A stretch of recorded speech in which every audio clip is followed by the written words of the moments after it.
Lux presents Hollywood.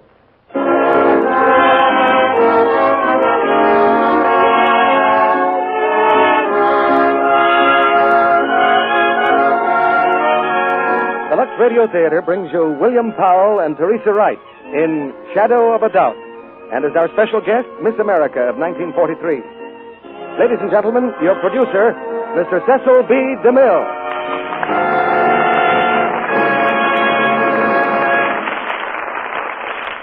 Greetings from Hollywood, ladies and gentlemen. There are connoisseurs of paintings, of wines, of furniture, and of all the other fine arts, but none quite so violent in their opinions as the connoisseurs of mystery stories. And tonight we offer these discriminating critics a collector's item, a piece known to the whodunit fraternity as a Hitchcock, so called because the director, Alfred Hitchcock, is a master of suspense, and the universal picture, Shadow of a Doubt, is one of his triumphs. Tonight we bring it to you with William Powell and Teresa Wright in the starring roles. We borrowed Bill from the cast of Heavenly Body, the new Metro-Goldwyn-Mayer picture. Bill made the Thin Man famous and became one of the screen's most versatile sleuths. But this evening, instead of a detective, well, just wait. Those who saw Teresa Wright on the screen as Mrs. Lou Gehrig and in tonight's play know how fine a performance they may expect from her. Just the fact that she plays a girl named Charlie is a hint of the surprises to come. And speaking of surprises, I imagine it would be a very unpleasant one if you dropped into a store to buy a few cakes of Lux toilet soap and were charged $300 or $400. I have a newspaper clipping here, sent in by a listener. The paper quotes a missionary in China who says that over there, one cake of Lux may cost as much as $120 in Chinese money. Here we take the little comforts of life for granted. But this newspaper should make all of us appreciate buying Lux toilet soap for just a few cents. Now the footlights brighten and the curtain rises on Shadow of a Doubt, starring William Powell as Uncle Charlie and Teresa Wright as Charlotte.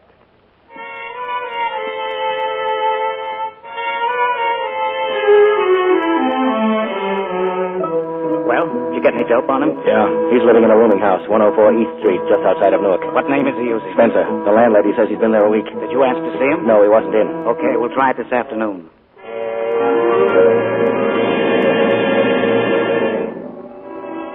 104 East Street, just outside of Newark, is a mean-looking wooden frame building on a mean-looking street. Upstairs in a shabby, cheerless room, a man lies across the iron bedstead. He's fully dressed, his hands clasped behind his head. Through half-closed eyes, he gazes steadily at the cracked ceiling above him. Then, hearing a step in the hall, his eyes close, and his face becomes an expressionless mask.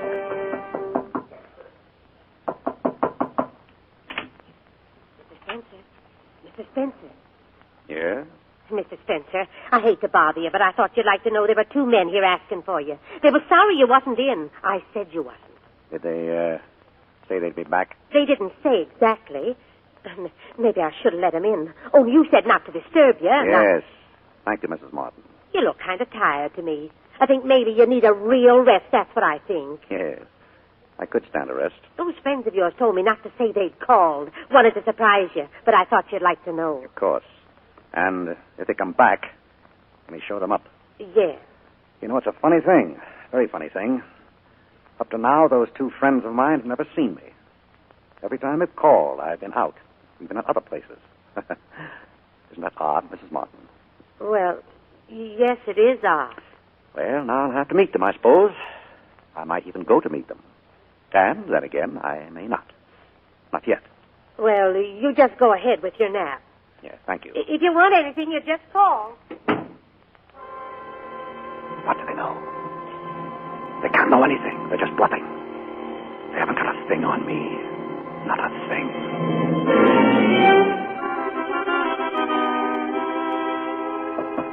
Mrs. Spencer? Mrs. Spencer? Mrs. Spencer, they're here again. They're here. Why, he's gone. Well, for land's sakes, he's gone.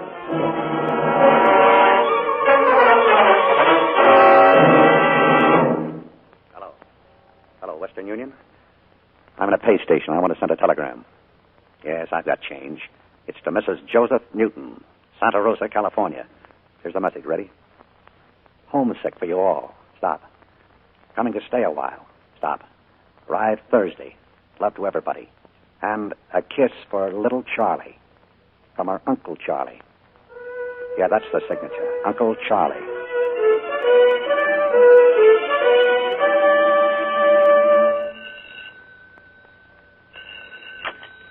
Hello, the Newton residence. A telegram? Well, who's it for, Mrs. Henderson? Well, Mother isn't home yet, so maybe she'd better call you back. Goodbye. Hello, Anne. Where's your mother? Oh, good evening, Father. She's out. Out where? Well, I really don't know, Father. Well, how about a kiss? Of course, Father. That's the girl. Say, you better not read in here, Anne. The light's bad. Well, I've got to finish this book before dinner. And ruin your eyes. Where's Roger? Out. How about Charlotte? Upstairs in her room. Thinking. Thinking? What's she thinking about? I'm afraid you'll have to ask Charlotte, Father. All right, you know what I meant. Charlotte! Charlotte! Why doesn't she answer? Charlotte, Who is it? it's me. Who do you suppose? Come in, Papa. What's the matter? Don't you feel well? Oh, I'm perfectly well. I've just been thinking for hours, and I've come to the conclusion that I give up. I simply give up. What are you going to give up? Have you ever stopped to think that a family should be the most wonderful thing in the world, and that this family's just gone to pieces? We have. Of course we have. We just sort of go along and nothing happens. We eat and sleep, and that's about all. We don't even have any real conversations. We just talk. And work. Yes, poor Mother. She works like a dog, just like a dog. That's what I came up to ask. Where is she? She's out, but when she comes back, it'll be the same thing. Dinner, then dishes, then bed. I don't see how she stands it. What were you thinking we can do about it? Oh, nothing, I suppose. I guess we'll just have to wait for a miracle or something. No, Joe. Oh, here she is. I'm in Charlotte's room, Mammy. For heaven's sake, you lying down, Charlotte? What's the matter? Joe, what's the matter? Well, it Oh, seems I've like... just become a nagging old maid. And you went downtown in that awful old hat you promised me you'd throw away. Oh, goodness, what on earth does it matter what hat I put on?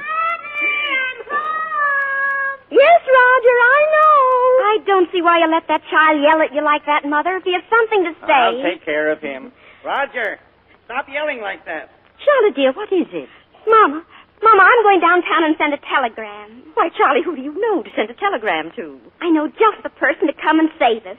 A wonderful person who'll come and shake us all up, so we'll be good and dignified and intelligent again. Charlie, have you gone crazy? What do you mean, save us? All this time there's been the one real right person to save us. Mama, what's Uncle Charlie's address? Charlotte, you're not going to ask Uncle Charlie for money. No, that wouldn't help us. I just want him to come. Oh, but think of asking a busy man like that to come all this way for nothing. He'd come for me. I'm named after him. With each present, he sends me a special little message. Besides, we're the only relatives he has in the world.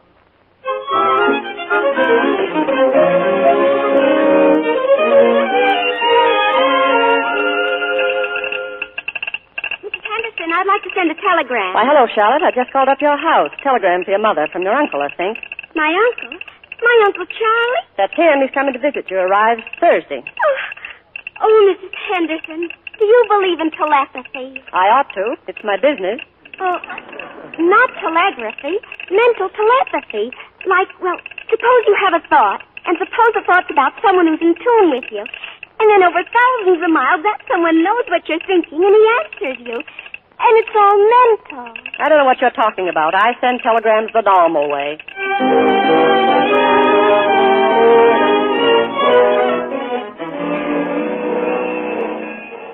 There he is. Isn't that Uncle Charlie down there? Hey, Charles. Papa, look, he's sick. Huh?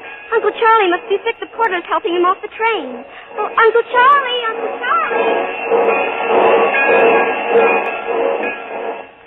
Hi, sir. Feeling okay, sir? Yes, thank you. Ain't been much of a trip for you, sir, lying sick in a made-up berth all the way. You've been very kind. Here, this is for you. Thank you. Why, thank you, sir. Thank you. Uncle Charlie. Oh, Uncle Charlie. Charlie! Well, little Charlie, hello. Oh, are you sick? Let me look at you. You aren't sick, are you? What, me? Me sick? Well, certainly not. But I thought the porter was helping you. Oh, Uncle Charlie, that was the funniest thing. Oh, well, little Charlie. Glad to see me, huh? Oh, yes, yes. Hello, Charles. Well, Joe, say, how are you? You haven't changed a bit. How are you, Charles? You're looking great. Hello, Uncle Charlie. And this is Anne. I'll bet you don't remember me, Anne. Well, I remember you sort of, but you look different, sort of. Where's Roger? Roger, come here. Oh, there, Roger. Hello. Well, we better get started. Emma's got dinner almost ready. I've got your suitcase, Uncle Charlie. Oh, say now, wait. That looks pretty heavy for you. Oh, it's nothing. I love to carry.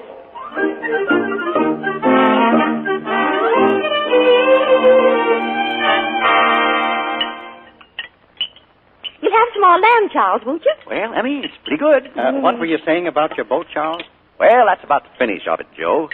She was a beauty, that boat. Had some fine times on it. But all that's over and done with. It's a different world these days, and we might as well face it. That's the truth, Charles. Say, I've been forgetting something all this time. I brought a few things back with me. There you are, Joe. This is yours. For me? I didn't know you had one, Joe. Well, you didn't have to think of me, Charles. Presents are all right for the children. Say, a wristwatch. Why, I've never had a wristwatch.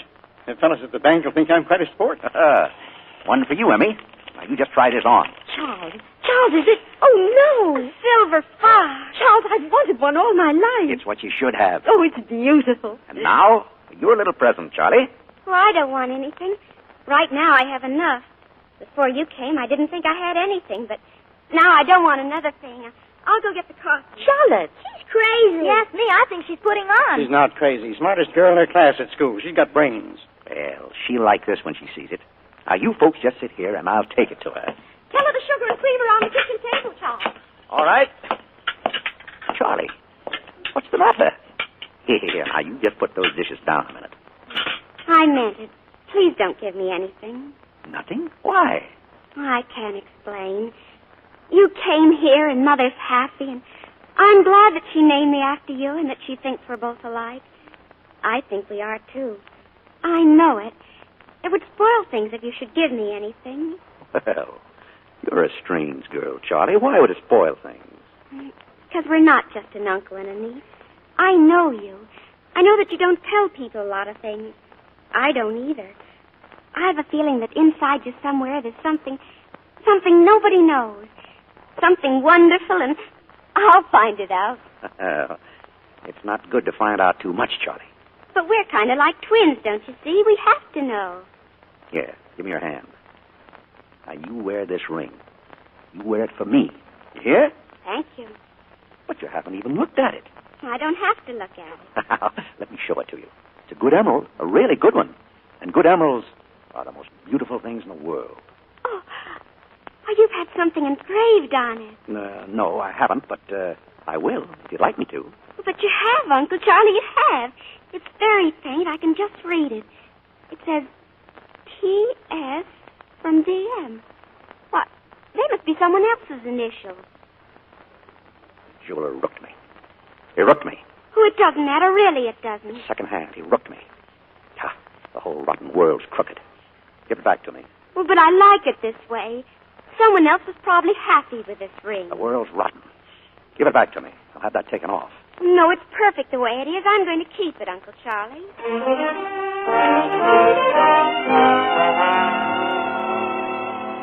It's a beautiful ring. You're too good, Charles. Well, nothing's too good for my favorite niece. Coffee, Uncle Charlie? Thanks. Charles, why can't you stay here forever? I've been thinking about that, Emmy. You know, I'd like to open up a new chapter in my life. New surroundings. Everything new. What is that thing I'm humming? Anybody know? Sing at the table, you'll marry a crazy husband. Yes, I've been thinking about transferring some of my money out here from the East. I suppose you take money at your bank, Joe? That's one thing we do all right. Rake in the dough. Can't promise to give it back. Well, I'll go down tomorrow morning and open an account. Say 30, 40,000. Just to start things off right. Say, that's a lot of money. I can't get that tune out of my head. If somebody will tell me what it is, maybe I'll stop. It's a waltz, dear. Of course it's a waltz, but what waltz? You know, it's the funniest thing, but sometimes I think of a tune, and then pretty soon I hear somebody else humming it. I think tunes jump from head to head. What is it, Uncle Charlie? What is it? Why, I don't know. Oh, I know what that is. It's right on the tip of my tongue. It's the Blue Danube Waltz. Yeah. Of course, that's what it is. Oh, no, it isn't, Uncle Charlie. It's not the Blue Danube. It's the Mary Oh! Oh, now look what I did. A whole cup of coffee. I'm terribly sorry, Hammy. Hand me a napkin, Anne. Oh, now it's nothing to make a fuss about. Just sit down, Anne. And, Charles, while we do the dishes, you go in the living room and read the evening paper. You look tired. All right, I will. Thanks, Hammy.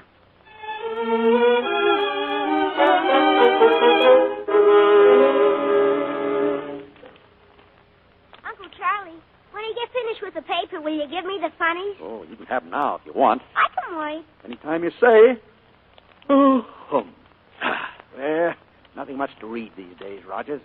Nothing but trouble. You know, sometimes I think that... What's the matter? What's the matter, Uncle Charlie? What are you looking at? Say, you better not do that to Papa's paper. He gets mad. Oh, Roger, come here. Huh? Look, did you ever make a house out of newspapers? You see what I mean? Now, first you stretch them all out on the floor, see? And then you, look, you cut out a door. See, now, this is the doorway. Hey! Roger, Papa wants the paper. Here you are, Ann. And look what we've got, a real Eskimo's igloo. You've got Papa's paper. Say, I guess I should have thought of that. Well, we'll fold it up again, and your father won't know the difference. Can you make hats, Uncle Charlie? Hats? Well, let's see. No, I don't think I can make hats. You show me how, Roger. What are you all up to? Why, Anne, Roger, that's Papa's paper. It's my fault. I began it.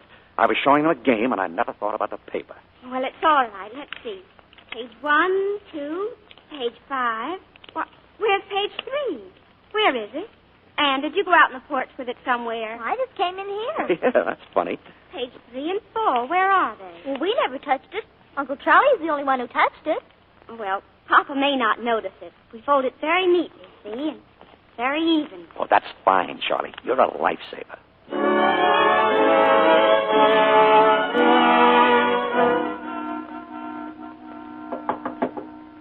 Come in. Hello. Well, you still up? I remembered you'd like a pitcher of water by your bed. Here you are. Oh, thank you, dear. You're very thoughtful. And I guess I ought to thank you for giving up your room to me, too. Well, I'll be comfortable in with Anne. Well, good night. Sweet dreams. Oh, Uncle Charlie, I know something. I know a secret that you don't think I know. What secret? Well, remember I said you couldn't hide anything from me? Well, now I know there was something in the evening paper about you. About me? In the evening paper? About you. Please show it to me. I won't tell a soul. Well, now, how do you know there was something? Well, that's why you played that game with Roger and Ann. You didn't want us to know, and you wanted to tear it out of the paper. So now that I know, you've got to tell me. Well, I guess you have me. But it wasn't about me. Is that the page there on the dresser? Doyle, look now. Just don't bother your head about it. I want to see it. No. But I want to. Now, it's none of your business. Give it to me. Oh. Let go, you hear? Oh, Uncle Charlie, you're hurting me. Your hand. Oh, I'm sorry. But give me the paper, Charlie. You hurt my wrist. Oh, Charlie, I didn't mean to. I guess I must have grabbed you harder than I thought. I was just fooling about it. You know, it was some gossip. Not too pretty.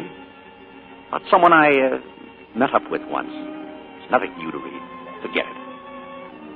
Charlie, don't look at me like that. It's nothing, really. Nothing? Of course not.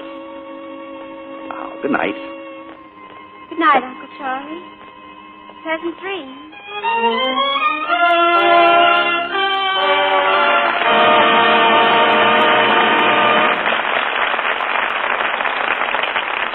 In just a few moments, Mr. DeMille presents William Powell and Teresa Wright in Act Two of Shadow of a Doubt. Mr. Kennedy, Yes, Sally? isn't it nice that there's still time to make a New Year's resolution? Yes, I guess January 3rd is still under the line. Why, Sally? Have you something special in mind, may I ask? Well, I've been thinking how many women must have made up their minds that they're really going to do right by their own good looks and look their prettiest during 1944. A very fine resolution, Sally, and one that should make life brighter for everybody. But it's one thing to decide you ought to do that, and another thing to do it. So here's one simple, easy way I've thought of that will help any woman to be lovelier. Aha. Something involving Lux toilet soap, maybe, Sally? Of course. If every woman who really wants her skin to be softer, smoother, more appealing would say to herself, I'm not going to neglect my Lux soap facials for even a single day. And if she should stick to that resolution... In a very short time, she'd be delighted at how much nicer her skin looks. You bet she would. Daily facials with Lux toilet soap give complexions real beauty care. Famous screen stars depend on that rich, active lather to give their skin protection it needs. Right, Sally. 9 out of 10 Hollywood stars use Lux toilet soap. It's so gentle and mild, they say, and it leaves skin feeling soft and smooth. And now, I'm going to ask the ladies in our audience to take your tips, Sally. They'll find they never made a wiser beauty resolution than to use this fine white soap regularly. Day by day, it helps skin to be lovelier. Recent tests show actually 3 out of 4 complexions improved with regular Lux toilet soap care. Why not ask for Lux toilet soap tomorrow? And if your dealer is out of stock due to wartime conditions, he's sure to have more soon. Remember, Lux toilet soap, the beauty soap of the stars, is worth waiting for. And now, Mr. DeMille returns to the microphone. Act 2 of Shadow of a Doubt, starring William Powell as Uncle Charlie and Teresa Wright as Charlotte.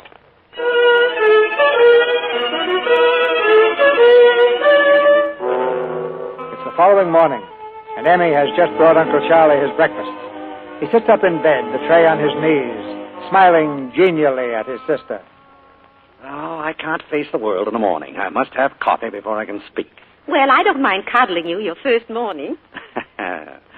What are you all up to today? Well, a young man came about an hour ago, said his name was Graham, and he wants to interview everybody in the house. Interview everybody? Yes, he's been sent around the country by a magazine or something, and he's to pick out representative American families and ask them questions. How do you have to pick this family? Well, he said he looked around and asked around, and he decided that we were the ones he wanted. Well, if he's going to ask a lot of questions, he can leave me out of it. Oh, why, you'd have more to tell him than any of us. He's going to take our pictures, too. Pictures? Yes, you see, there were really 2 young men. One takes the pictures. Oh, there were 2 of them. Yes, but Mr. Graham was the nicest, though. Emmy, women are fools. They fall for anything. Now, why do you let 2 strangers come into your house and turn the place upside down? Why expose your family to a couple of snoopers? I thought you had more sense. Oh, but Charles... Good morning, Uncle Charlie. Oh, good morning. Hey, your mother's just been telling me about the Newtons being picked for All-American suckers. Now, look here, Emmy. I won't have anything to do with it. I'm just a visitor. My advice to you is slam the door in their faces. Oh, I couldn't do that. Well, I think it's kind of exciting. They'd take a photograph of you, and then we could have it. It would be free. No, thank you. I've never been photographed in my life. I don't want to be. Why, Charles, what makes you talk that way? I had a picture of you. I gave it to Charlie. Oh, I tell you, there are none. Well, I guess you've forgotten all about it. Get it, Charlie. It's right here. I think you're cute, Uncle Charlie. Let me see. Well, I don't remember this at all. You were 9, Charles. You had it taken at Christmas. You got your bicycle just before your accident. Uncle Charlie, you were beautiful. Wasn't he, though? But I always said Papa should never have bought you that bicycle. Charlotte, he took it right out on the icy road and he skidded into a streetcar. We thought he was going to die. I'm glad he didn't. Why, he had a fractured skull, and he was laid up so long. And when he got well, there was no holding him. It was as though all that rest he got was too much for him, and he had to get into all sorts of mischief to blow off steam. The whole world's rotten. The whole world's changed. Everything's different. Oh, you were a wonderful boy, really, Charles. What's the use of looking backward? What's the use of looking ahead? Today's the thing. That's my philosophy. Today. Well, Charles, if today's the thing, you'd better get your clothes on and get to the bank. Joe will be waiting. He's going to take you into Mr. Green. He's the president.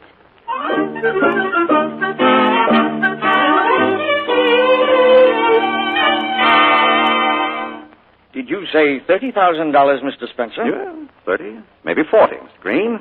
Well, Yes, I thought I might settle down here for a while. Great country, great country. we think so. What have you been doing, Mr. Spencer? Well, I suppose you'd call me a promoter. Real estate, shipping, South America. It's not hard to make money, Mr. Green. The only trouble I find is that once I make it, I'm not interested in it. Not interested in money? Well, Harry, I wonder... Oh, dear, I didn't know you were busy. I can come back. Come in, Ella. Now that you're here, come in. Mr. Spencer, this is Mrs. Potter. Oh, Emma's brother. Oh, we've heard so much about you, Mr. Spencer. how do you do, Miss Potter? Oh, no, Mrs. Potter. I'm a widow. Oh, I'm sorry. There was something about you that made me think... Yes? What did you want, Ella? Oh, well, I was going shopping and I only had $5, and I thought... There you are. I'll make out the withdrawal slip later. There is something to being a widow, isn't there, Mr. Spencer? One doesn't have to ask a man for money anyway. Goodbye. Goodbye, Mrs. Potter. Now, Mr. Spencer, where were we? Very attractive woman, that Mrs. Potter. A widow, huh? Yes, Potter left her quite a bit of money. You don't say.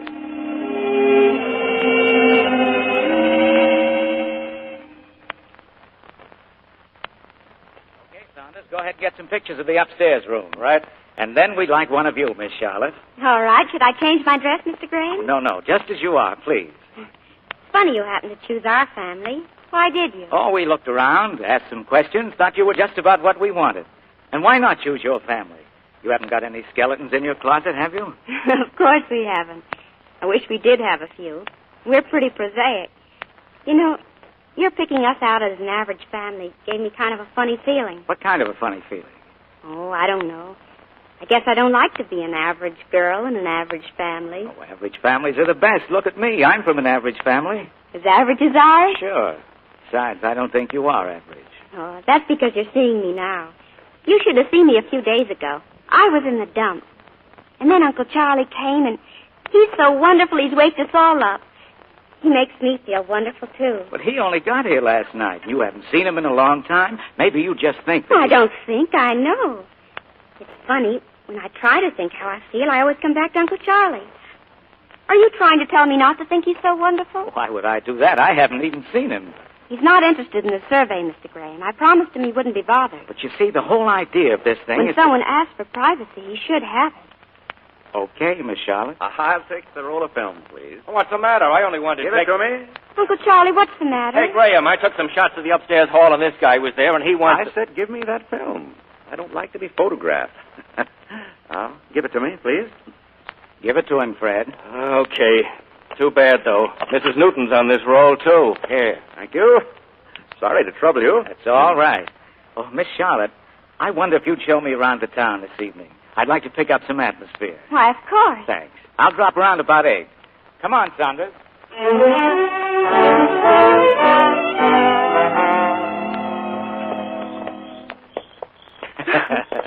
I can't get over your breaking your arm when you were 10 and my breaking my arm when I was 10 in exactly the same place. My wanting to run away from home and you wanting to run away from home. I didn't want to, really. It was just a gesture. I didn't want to either. I guess I was just showing off. Well, you don't have to show off with me. Shall we sit down? Sure. You know, Mr. Graham, I think you must have an awfully interesting job. Going into people's houses, asking a lot of questions. Just like an international spy. That tune you're whistling. Yeah? Why did you whistle that? No particular reason. Why do you ask? There's something strange about you. All those questions, the things you want to know. Charlotte, listen. I know what you are. You're a detective. There's something the matter, and you're a detective. Listen to me. I don't want to listen. I came here to this town to find a man. I hadn't counted on you. Find a man? What man? There's a man loose in this country. We're after him. We don't know much about him. We don't even know what he looks like. Charlotte, think. How much do you know about your uncle? Why, he's my uncle. He's my mother's brother. Well, what has he done? Can't tell you what he's done, but this man we want may be your uncle. Well, I don't believe you. We're after one man. Your uncle may be the man. We think he is. But in the East, there's another man who's being hunted, too. Hunted through Massachusetts and into Maine. He may be the man. Well, Uncle Charlie hasn't done anything. He knows it would kill my mother if he'd done anything. Why, he's her brother just like Roger is mine. Why don't they arrest the man in Maine? Why don't you go away and leave us alone? Charlotte, I'm going to try and make it easy for you. If your Uncle Charlie's the man we want, we'll get him out of town quietly. We won't arrest him here. Arrest him here? In this town? I'm trying to tell you we won't. And he may not be the one. It may be the other guy, the one in the East. Well, of course. It's probably all a mistake. I hope I'm wrong. I never wanted to be wrong so much in my life.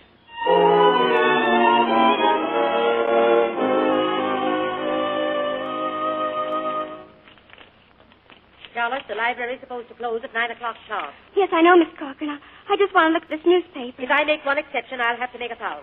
Anyway, that's yesterday's paper. It's the recipe I wanted. Someone tore it out at home. Well, hurry up. I'm closing right away.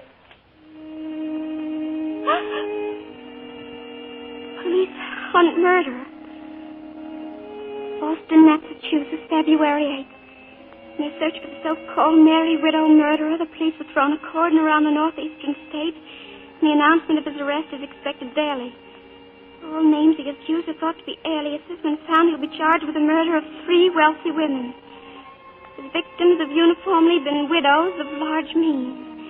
His latest victim was Mrs. Bruce Mathewson, the former musical comedy star known to audiences at the beginning of this century as Teresa Schindler. P.S. From B.M. The ring. P.S. Teresa Schindler.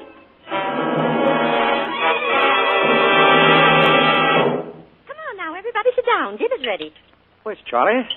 I haven't seen her all day. Been in her room. Had a headache. Oh, I'm glad she's had a good rest. She's not looking like herself at all. She was out last night with that young journalist fellow, wasn't she? Yes, I was. Well, here she is. Here's my girl. Sit right down, dear. You won't be able to sleep tonight, Charlotte. Nobody who sleeps all day can sleep all night, too. Oh, I slept all right. And I kept dreaming. Perfect nightmares. About you, Uncle Charlie. Nightmares? About me? About you. I'll tell them to you if you like. You were on a train, and I had a feeling you were running away from something. And when I saw you on the train, I felt happy. Terribly happy. But, Charlotte, how could you be happy seeing Uncle Charlie on a train? I hope he stays here forever. Well, I suppose he'll go sometime. He has to go sometime. We have to face the facts. Now, Charlotte, what's the matter with you? I guess Charlie slept a little too long. She's not awake yet. I suppose that young fellow kept her out half the night. No, she got back quite early. I was surprised. Well, Charlie's a pretty girl. I suppose he's been hanging around today. He called twice, but she didn't see him. Oh, Charles, you're going to kill me when you hear what I've done. Emmy, I'd never kill you no matter what you've done. Well, I've simply promised Mrs. Potter, the president of our club, that you'd speak to the ladies. Oh, is that all? Well, I guess we can manage that. For Mrs. Potter, yes. She's a widow, Uncle Charlie. She'll be so pleased, Charles. What kind of audience will it be? Oh, women like myself. Pretty busy with our homes, most of us. Yes. Yes, most women keep busy in towns like this. The cities is different. Cities are full of women, middle-aged widows. Their husbands are dead. The husbands who spent their lives making thousands, working. And then they die. Leave the money to their wives. Their silly wives. What do the wives do? These useless women. You see them in hotels, best hotels, by the thousands, eating the money, drinking the money, losing the money at bridge, proud of their jewelry, proud of nothing else. Horrible, faded, fat, greedy women. But they're alive. They're human beings. Are they? Are they, Charlie? Are they human? Or are they just fat, wheezing animals? And what happens to animals when they get too fat and too old? Mama, I'm going for a walk. I'll be back soon. Charlotte! Well, what in the world is she... Roger, go after her. No, I'll go. I'll catch up with her.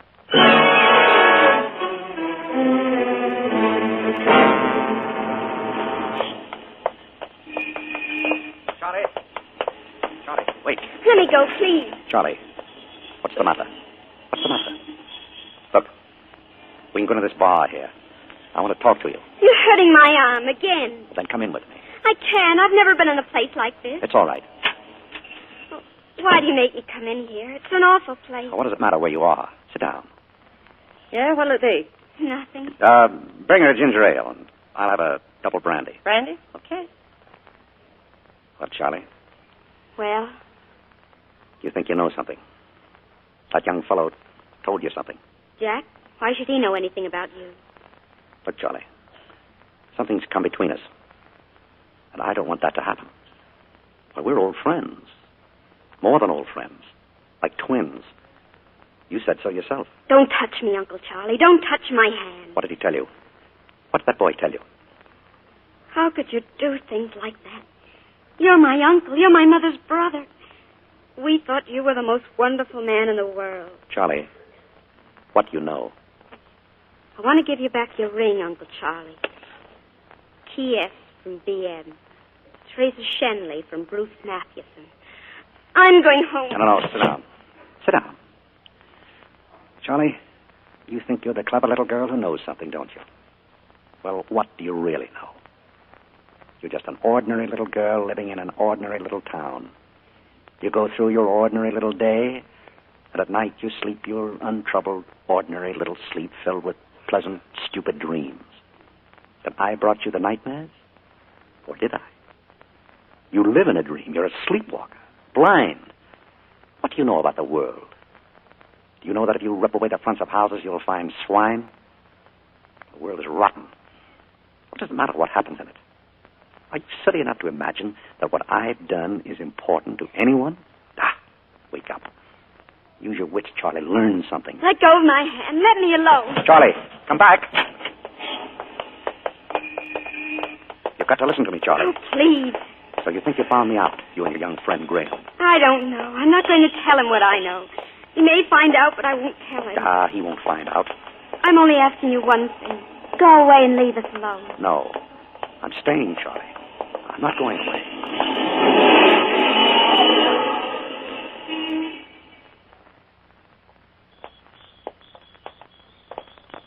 Charlie? I'm going in the house. Oh, but you've got to listen to me, Charlie, now. What do you want? Charlie, help me. Will you help me? Help you? Charlie, the same blood flows through our veins. A week ago, I was at the end of my rope. Oh, I'm so tired, Charlie. There's an end to the amount of running a man can do. And then I got the idea of coming out here. It was my last chance. Give it to me. These men, Graham, the others, they don't know. There's another man in the East. They suspect him, too. They're trying to catch him. If they catch him... No. Give me this one chance, Charlie. Well, take your chances. Go. I'll go, Charlie. If you give me a few days. Help me, Charlie. Think of your mother. It would kill your mother. Yes, it would kill my mother. It would kill you, too, wouldn't it, Uncle Charlie? Well, you can have your few days, then get away from here. Do you realize what it means if they get me? The electric chair. Huh? I count on you, Charlie. Don't forget, you said it yourself. We're not any ordinary uncle and niece. No matter what I've done, we're twins.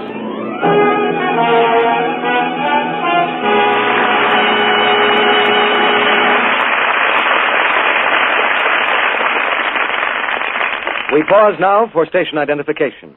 This is the Columbia Broadcasting System.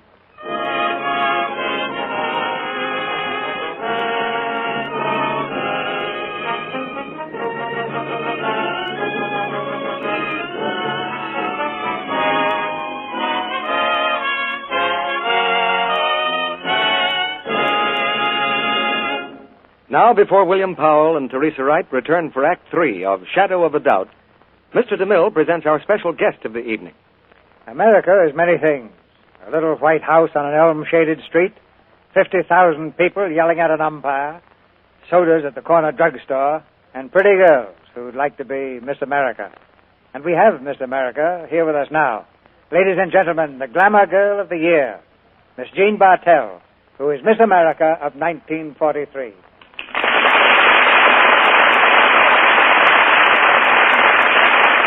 Mr. DeMille, I hate to disillusion you, but I'm not a glamour girl. No, my eyes can't be that far wrong.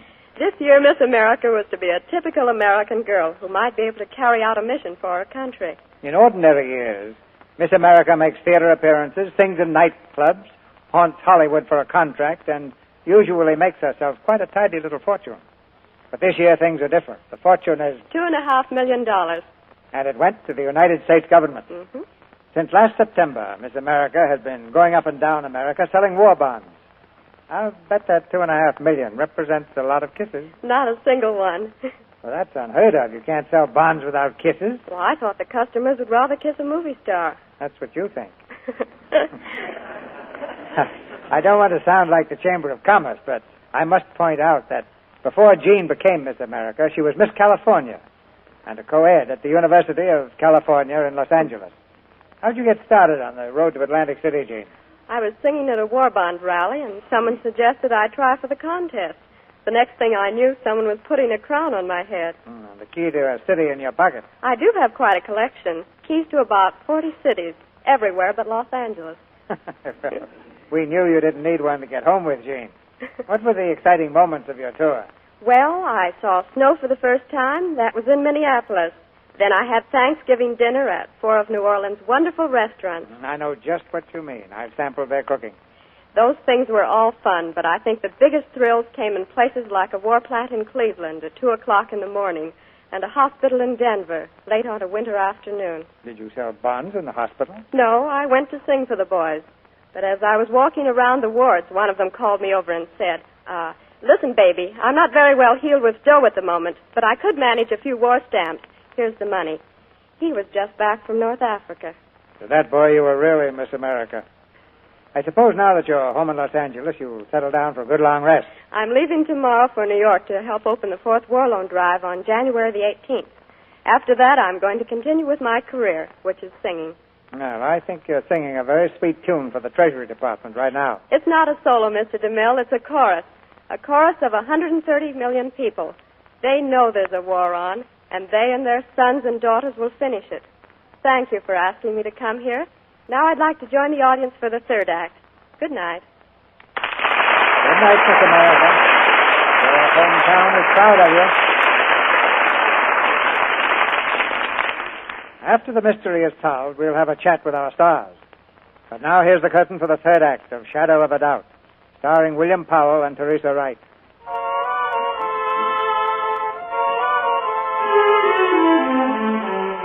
There's no longer any doubt in Charlotte's mind. She knows now that her Uncle Charlie is a criminal, a murderer. The few days' grace she gave him are almost gone, and still he hasn't left the house.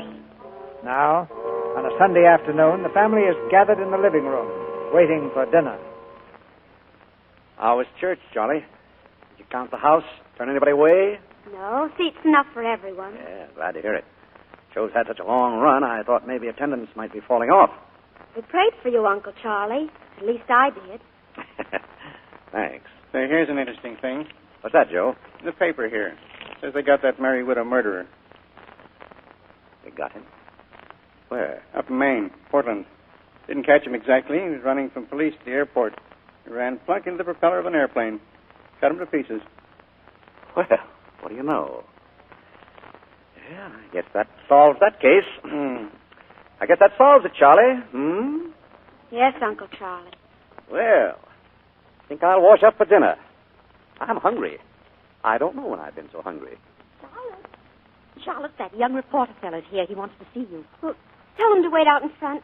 I'll be right there. See you at dinner, Charlie? Yes, of course. Fine.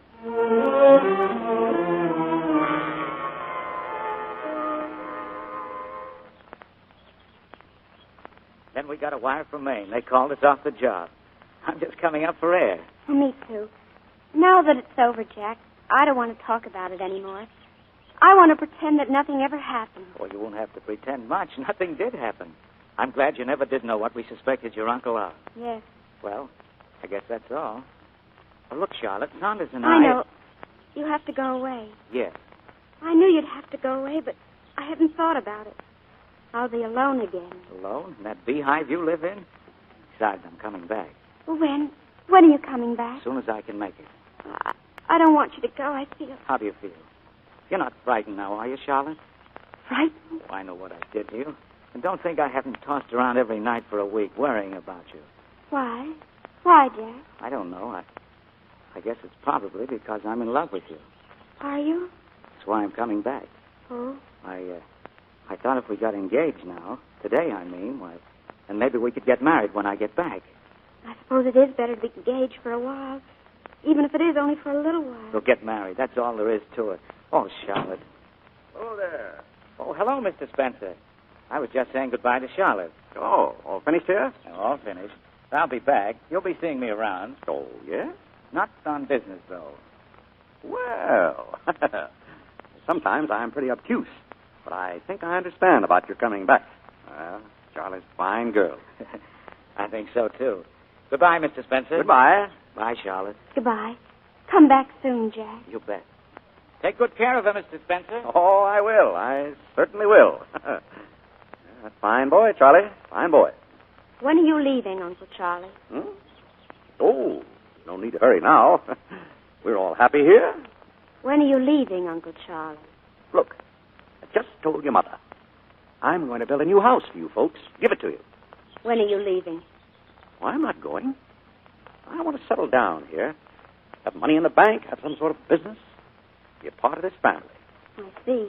And the most sensible thing for you to do is to be friends with me. I can do a lot for you, Charlie. Make life easier for your mother. Make you all happy. No, not you. We don't want anything from you. I wish I'd told my mother about you. I wish I had. And how do you think your mother would have felt? What do you think it would do to her now? I know. Don't be afraid. I can't tell her. Oh, but I'm not afraid, Charlie. And what have you to tell? Who'd believe you? A waltz runs through your head. You don't like the initials in a ring. You connect it all up with a newspaper clipping. And now you haven't the ring. I don't know what became of it. You have it. Have I? Oh, no, I gave it to you. I don't want you here, Uncle Charlie. I don't want you to touch my mother. So go away. I'm warning you. Go away. She's the only one who knows. The only one. If it weren't for her, I'd never have to worry. I'd be safe. Safe.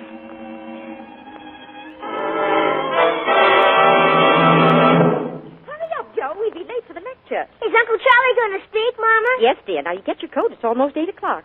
Where's Charlotte? She went out to the garage to get the car. Oh, Roger, when the lecture's over, we're having company here. They're all coming home with us. But you're not to... Something's happened to Charlotte. Anne! In the garage. Something's happened. I think she's dead.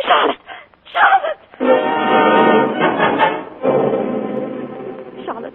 Charlotte, dear, are you all right, darling? Yes. Oh, sure, she's fine, Emmy. Don't worry. See? She's fine now. She was locked in the garage. I heard the car running. I opened the garage door, and she was lying there on the floor. Carbon monoxide. Very common type of accident. Charlotte, how did it happen, dear? It was so funny. When I went to get the car, the motor was running. I couldn't find the key. The key was gone, and then I heard the garage door close behind me. It must have been the wind. Yes, the wind, but the keys. Why weren't they in the car? Oh, why, they were, Charlie. When Anne found you, I went in and turned off the motor myself. Oh, I see. It was you, Uncle Charlie. Yes, I turned off the motor. I see. Well, come on now. I'll carry you upstairs. No, Charlotte. I don't want him to carry me. I'm all right, Mama. Well, I'll call and postpone the lecture. No, Mama, please go. I want you to go, all of you. Please. All right, dear. All right.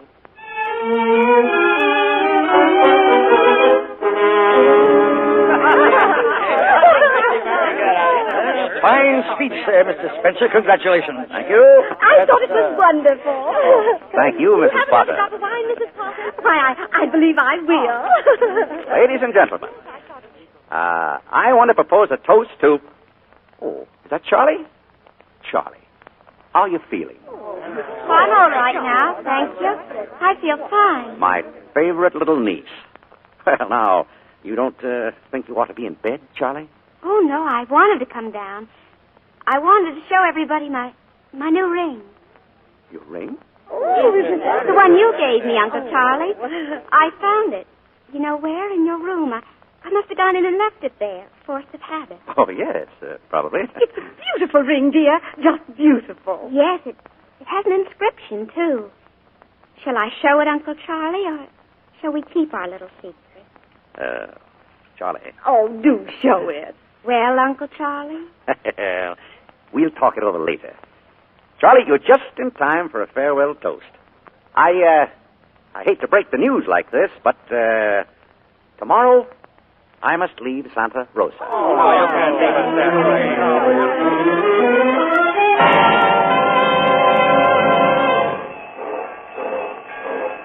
Joe, you better get off, or the train will stop with us. Goodbye, Charles. Goodbye, Emmy. Bye, Charles.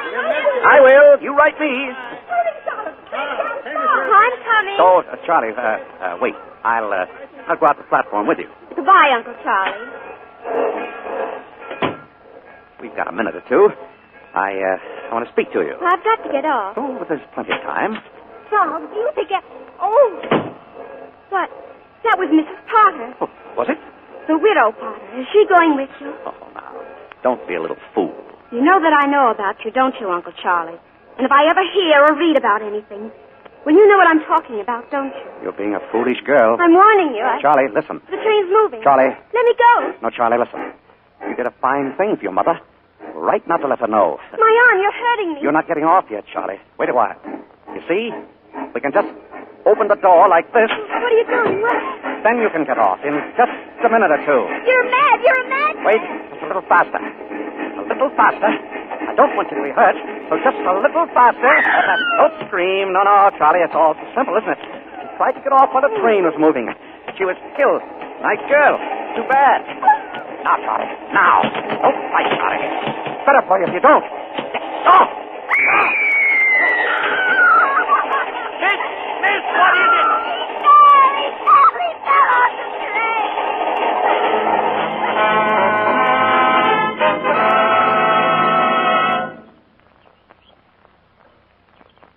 They held a funeral yesterday. The minister said that Santa Rosa had gained and lost a son that we could all be proud of. They didn't know. Charlotte, I wish I'd been here. If you'd only told me, darling. I couldn't. He was my uncle. I know. He thought the world was a horrible place. He couldn't have been very happy ever. No. He didn't trust people. He hated them. He hated the whole world. Do you, Charlotte? Hate the world? No. Oh, it sometimes needs a lot of watching, I guess. Seems to go to pieces now and then, like him. But it gets better. Almost in spite of itself, it gets better, and there's still love in the world. So much love.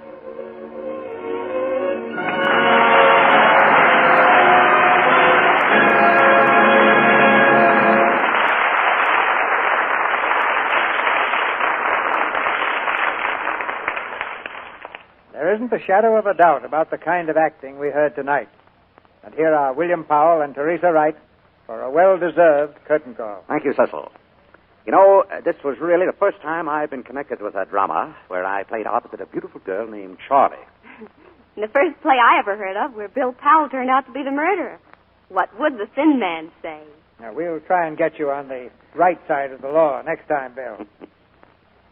Did you know, by the way, that your co-star holds one of the most unusual records in Hollywood? Well, she became a star just about overnight. Now, in addition to that, and this can only be whispered, Teresa has never been seen in a nightclub.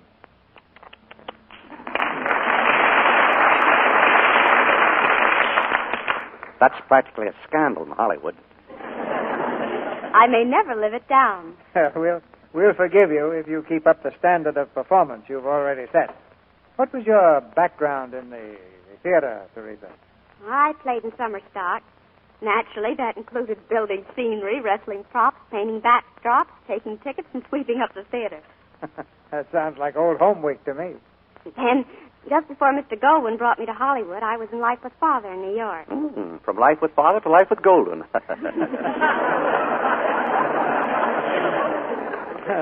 Sam and I started in the picture business together more than 30 years ago. He's a good showman, and I'll bet he's got something special in mind for you now. I believe the picture will be called Those Endearing Young Charms. Now, that's a perfect title for you, Teresa. You know, we're kind of in the endearing young charms business ourselves. If you mean Lux soap, Mr. DeMille, you're absolutely right. It endeared itself to me when I was quite young, and everyone knows it's very helpful in keeping a charming complexion. Now, for proof of that, Teresa, I refer the Lux audience to any photograph that does you justice. And that comes from an experienced judge of beauty. Now, what's on the docket next week, Cecil? It's the current Warner Brothers success, The Constant Nymph. And our stars will be Charles Boyer and Maureen O'Sullivan. The Constant Nymph is the story of a composer and a girl whose deep affection and sacrifice inspires his work. It was a great favorite on Broadway and has just become a hit motion picture. I think you'll repeat that success on the air, Cecil. Good night. Good night. Good night. Good night. The next time we have a murder case, Bill, we'll send for you. Ladies and gentlemen, a very fine New Year's gift has just come to the Lux Radio Theater. This program has been named radio's #1 dramatic production of 1943 in 2 different polls. One conducted by Radio Daily, the other by Motion Picture Daily. We're grateful to the editors and to you, our audience, for this honor. We'll regard it as a challenge for all of 1944. And now, I'd like to tell you about a new radio program that starts this week. On Wednesday night, over these same stations, Frank Sinatra, he of the famous voice, will begin a show of his own with Bert Wheeler. Ginger Rogers will be Frank's first guest. And I understand Mrs. Nussbaum is coming over from the Jack Benny Show. The Vims Chorus and Orchestra rounds out a program that I think will be an important radio event of the week.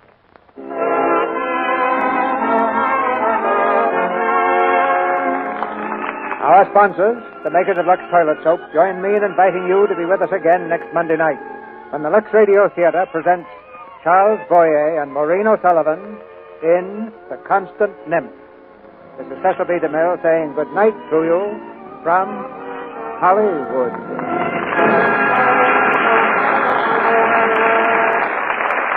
Shadow of a Doubt was produced by Universal Pictures, whose current release is the Walter Wanger production Gung Ho, starring Randolph Scott. Teresa Wright will co-star with Gary Cooper in the International Pictures production Casanova Q. Brown. Heard in tonight's play were Ed Emerson as Jack, Regina Wallace as Mrs. Newton, Norman Field as Mr. Newton, and Verna Felton, Mary Lou Harrington, Tommy Cook, Leo Cleary, Charlotte Treadway, Myra Marsh, Buck Woods, and Charles Steele. This program is broadcast to our fighting forces overseas by shortwave through cooperation with the Armed Forces Radio Service. Our music was directed by Louis Silvers. And this is your announcer, John M. Kennedy, reminding you to tune in again next Monday night to hear Charles Boyer and Maureen O'Sullivan in The Constant Nymph.